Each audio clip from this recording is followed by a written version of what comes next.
തായ നമഃ. ഓം ധയായ നമഃ.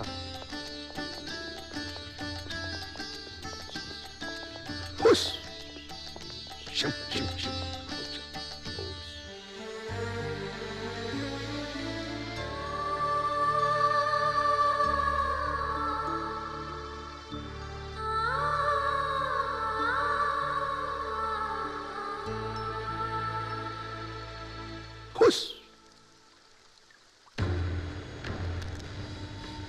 എഴുന്നേക്കടാ. കൃഷ്ണ ഭഗവാനെ, എഴുന്നേക്കാൻ. എല്ലാരും എത്തിയോ?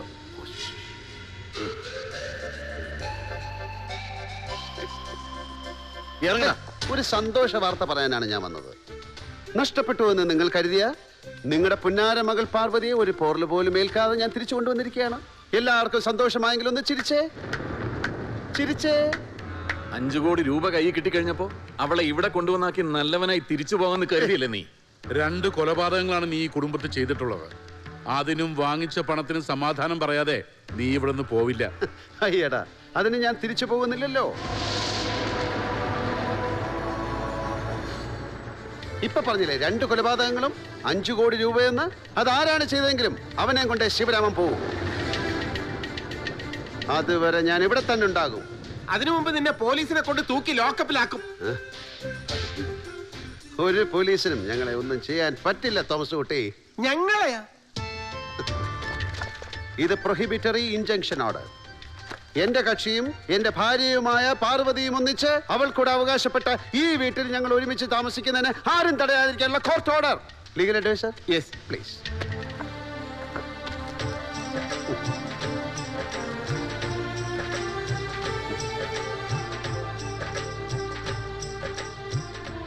ശരിയാ, കോർട്ട് ഓർഡറാ.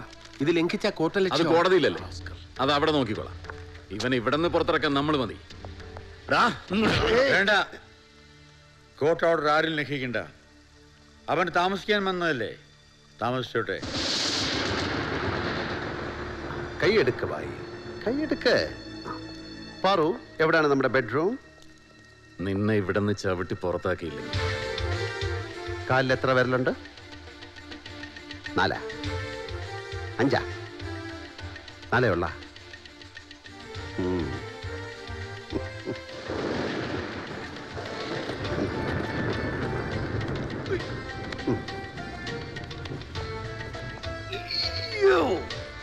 സ്വാമിയേ ശരണമയ്യപ്പോ. പാർവതി പെട്ടി ഇവിടാണോ വെക്കുന്നത്? എങ്കിൽ പെട്ടി ഞാൻ അവിടെ വെക്കാം. അതെന്തിനാ? 2 പെട്ടി അവിടെ ഇരിക്കട്ടെ. എനിക്ക് എല്ലാ പെട്ടികളും കൂടെ ഒരു സ്ഥലത്ത് വെക്കുന്ന ഇഷ്ടമല്ല. എനിക്ക് ഈ വീടിന്റെ സ്കെച്ച് ഒന്ന് വേണം.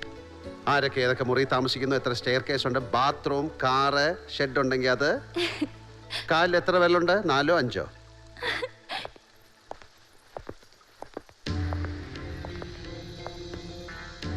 എന്താ? അല്ല, നമ്മളെ മുഴുവൻ വിഡ്ഢികളാക്കി അവനിവിടെ താമസിക്കാന്ന് വെച്ചാൽ? പേടിക്കാനൊന്നുമില്ല. ഞാൻ പോലീസ് പ്രൊട്ടക്ഷൻ ആവശ്യപ്പെട്ടിട്ടുണ്ട്. പേടിയില്ലേ പിന്നെ എന്തിനാ പോലീസ് പ്രൊട്ടക്ഷൻ?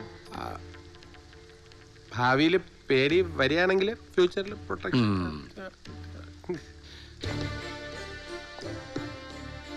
എന്തും ചെയ്യാൻ തയ്യാറായ ഒരുത്തൻ വന്ന് കയറുമ്പോ അവനെ നേരിടാനുള്ള ചങ്കുറപ്പുണ്ടാകണം. ഈ വീട്ടിൽ എല്ലാവർക്കും അത് ഉണ്ടെന്നാണ് എൻ്റെ വിശ്വാസം. അവൻ കളിക്കട്ടെ, ഏതുവരെ പോകും നോക്ക് കാണാം.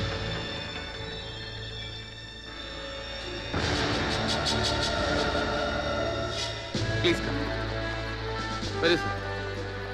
ഹോൾ ടീമുണ്ട്. ഈ വീടിനെ കുറിച്ച് വ്യക്തമായൊരു ധാരണ കിട്ടിയല്ലോ? കിട്ടി സർ. ഒരു ഭീകരനാണ് ഈ വീട്ടിൽ കുടിയേറിയിരിക്കുന്ന ഓർമ്മ വേണം. ഈ വീട്ടിലെ ഓരോരുത്തർക്കും ആവശ്യമായ പ്രൊട്ടക്ഷൻ കിട്ടിയിരിക്കണം. എല്ലാവർക്കും കിട്ടിയിരിക്കും സർ. വെറുതെ ഒരു കോൺസ്റ്റബിളിന് ഇടാതെ എന്തിനാണ് തന്നെ തന്നെ ഇവിടെ പോസ്റ്റ് ചെയ്തെന്ന് മനസ്സിലായോ? മനസ്സിലായി സർ. എന്തെങ്കിലും തെളിവുണ്ടാക്കി ആ കുടിയനെ എത്രയും വേഗം അറസ്റ്റ് ചെയ്യണം. അത് കള്ളത്തെളിവാണെങ്കിൽ പോലും സാരമില്ല സർ. താൻ എപ്പോഴും ഇവിടെ തന്നെ കാണണം. ഞാൻ ഇവിടെ തന്നെ നിന്നോളാം സർ. സ്ഥലം മാറ്റം കിട്ടാതിരുന്ന മതിയായിരുന്നു. ഇത് വലിയ ശല്യമായിരുന്നു.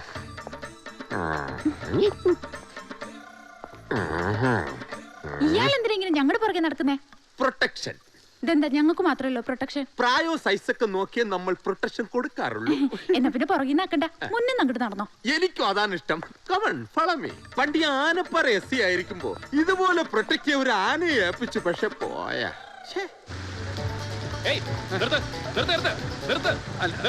ഞങ്ങള് ശിവരാമനെ കാണാൻ വന്ന. ആരെയും കാണാൻ പറ്റില്ല. ശിവരാമ ചാണ്ടി, അതെ, ഏയ് എന്റെ ഫ്രണ്ടാണ്, കയറ്റി വിടെ. ഓ, വാ. ഹലോ, ഇതാരോ വന്നിരിക്കുന്നു. ഈ ബാഗിൽ എന്താണ്? ഇത് മെഷീനറിയാ, നമ്മുടെ വാച്ച് ആ, കമ്പനി. കലക്കി. ആരാ ഇവരൊക്കെ? ഇതെന്റെ കൂട്ടാളി ചാണ്ടി, വലിയവനാണ്. സ്കോച്ച് വേണോ, നാടൻ വേണോ, ചാപ്ര വേണോ? ഇവനോട് പറഞ്ഞ സാക്ഷാൽ സ്കോട്ട്ലൻഡ് ടെക്നോളജി പ്രകാരം 1 മണിക്കൂറിനാം സാധനം തന്നെ. ബൈ ദ വേ, ഇതാരാ? ഇതെന്റെ പുതിയ ട്രെയിനിയാ, മീനാക്ഷി. Hello, welcome. കൈ വിടുപ്പാ, നീ ഉള്ള പോമാ.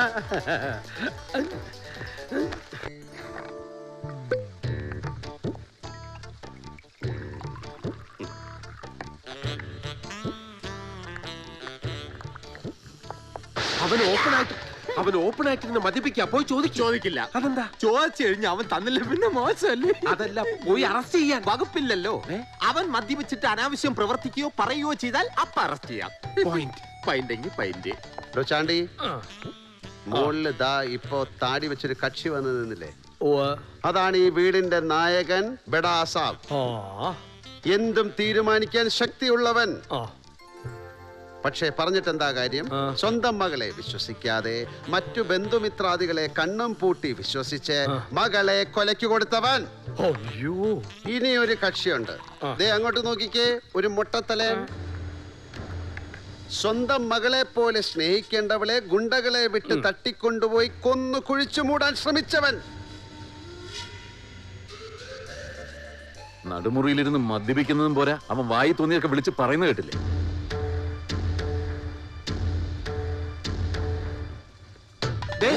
ഞാനല്ല നോക്കിയത്. മുട്ടത്തലയെന്ന് വിളിച്ചു, അധിക്ഷേപിക്കലല്ലേ? തല മുടിയില്ലാത്തവനെ മുട്ടത്തലയെന്നല്ലാതെ പിന്നെ മൈക്കിൾ ജാക്സൺ എന്ന് വിളിക്കണോ, അതോ ധോണി എന്ന് വിളിക്കണോ? അതല്ല. ഇനി ദോ അവിടെ ഒരു ചേട്ടൻ നിപ്പുണ്ട്.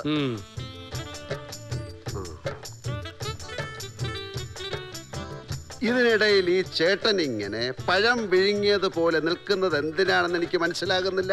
അത് അയാൾക്കും മനസ്സിലാകുന്നില്ല. ചാണ്ടിക്ക് മനസ്സിലായോ? മനസ്സിലായില്ല. ആ, അതാണ് അയാൾ. ഒരു പിടിയും കൊടുക്കില്ല. പിടിയില്ലാത്തവൻ. ഇവന്മാരുടെയൊക്കെ തെമ്മാടത്തരത്തിന് കൂട്ടുനിന്ന ഒരുവൻ.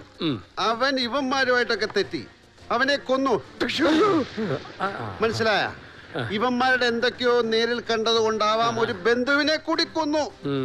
എന്നിട്ട് ഈ കുറ്റങ്ങൾ മുഴുവൻ ഈ പാവം ശിവരാമന്റെ തലയെ കെട്ടിവെച്ച് ഒരു ക്രിമിനലാക്കി ജയിലിലിട്ടാൽ ഇവന്മാരുടെ എല്ലാ പ്രശ്നവും തീരുമല്ലോ. പഴം റെഡി. ഇനി ലോ 11 ഇല്ലീഗൽ അഡ്വൈസർ തോമസ് 5 കോടി രൂപ എന്നും പറഞ്ഞ് 5 രൂപ പോലും വിലയില്ലാത്ത ഇഷ്ടിക കല്ല് പിറക്കി പെട്ടിയിലാക്കി അവന്റെ അമ്മായിയമ്മയുടെ 16 അടിയന്തരത്തിന് പായസം വെക്കാൻ അടുപ്പ് കല്ല് കൂട്ടിയവൻ, വൃത്തികെട്ടവൻ.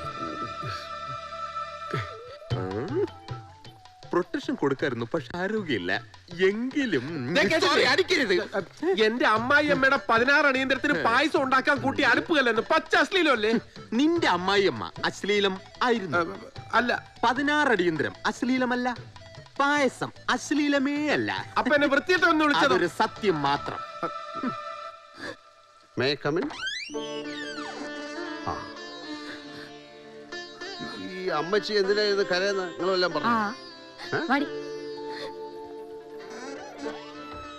നിങ്ങൾ മാത്രം വിശ്വസിച്ച ഞാൻ ഇങ്ങോട്ട് വന്നത്. അന്ന് നിങ്ങളൊരു വാക്ക് തന്നു, ഇനി മദ്യപിക്കില്ല എന്ന്. കുടിച്ച് ബോധമില്ലാതെ നടക്കുന്ന ഒരാളോടൊപ്പം എന്ത് ധൈര്യത്തിലാണ് ഞാനിവിടെ താമസിക്കുന്നത്? പാർവതി, ഞാനില്ലേ ഇവിടെ? വേണ്ട, ഒന്നും കേൾക്കണ്ട. എന്തൊക്കെ നിങ്ങൾ വിളിച്ചു പറഞ്ഞത്? ഞാൻ കുടിച്ചു, പക്ഷെ അത് കരിക്കും വെള്ളമായിരുന്നു. മനസ്സിലായോ? കുടിച്ച് ഫിറ്റായാൽ എനിക്കെന്തും വിളിച്ചു പറയാം, പിന്നീട് അതിൽ ചിലത് പിൻവലിക്കാം. എന്തായാലും വാദിഭാഗത്തിന് പറയാനുള്ളത് വിസ്തരിച്ചു കഴിഞ്ഞു. ഇനി പ്രതിഭാഗം പ്രതികരിക്കട്ടെ. ഞാൻ കുടിയനാണ്, അലമ്പനാണ്. പക്ഷെ ആരെയും പറഞ്ഞു പറ്റിക്കില്ല, ചതിക്കില്ല. ഇപ്പൊ വിശ്വാസമായല്ലോ? ഇനി മനസ്സമാധാനത്തോടെ എനിക്കിത് കഴിക്കാമല്ലോ. വേണ്ട.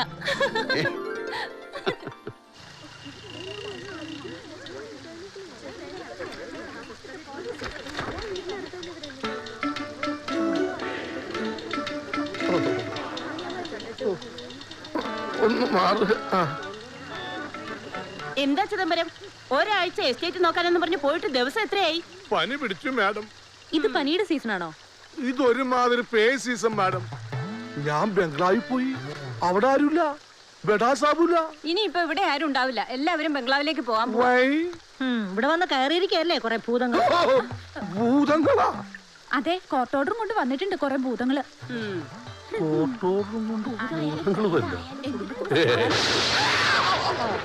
ഇയാളും കൂടെ വന്ന് കേറാത്ത കുറെ. ചിദംബരം,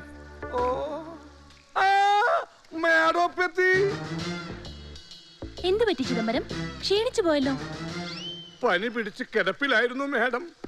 ആരും നോക്കാനില്ലാതെ ഒറ്റക്ക് കിടപ്പിലായിരുന്നു. ഒരു കല്യാണം കഴിച്ചൂടെ? കല്യാണം കഴിക്കാൻ പോയതാ, നടന്നില്ല. നടന്നില്ലേ?